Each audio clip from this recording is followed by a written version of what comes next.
যে ব্যক্তি মুমিন, যে ব্যক্তি মুসলমান, যে ব্যক্তি ঈমানদার, ওই ব্যক্তি আল্লাহ তাআলার জিকির দ্বারা চলে যায়।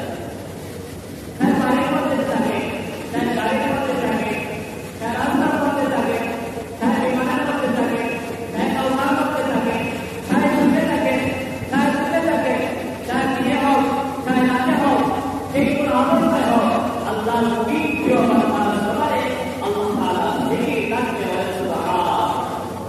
কার জিকির করবে? আল্লাহ তাআলা।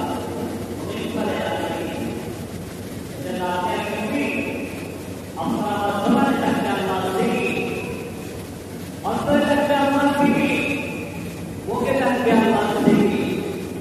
যাদের অন্তরে আল্লাহর জিকির থাকবে, মুখে আল্লাহর জিকির থাকবে, তারা এই দুনিয়ার মধ্যে শ্রেষ্ঠ মানুষ, তারা এই দুনিয়ার মধ্যে জ্ঞানী মানুষ, তারা এই দুনিয়ার মধ্যে উত্তম মানুষ, তারা এই দুনিয়ার মধ্যে তারা আল্লাহর পক্ষ থেকে রহমতপ্রাপ্ত, নাজাতপ্রাপ্ত, বরকতপ্রাপ্ত মানুষ, তারাই কিয়ামতের দিন ফিরে যাবে জান্নাতে।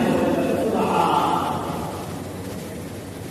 এজন্য আমরা দুনিয়াতে আল্লাহ তাআলার জিকির যেগুলো কাজ করি না কেন, আমার কাজ মুক্তাদা হয়, আত্মাদা হয়, আত্মাদা হয় কাজ।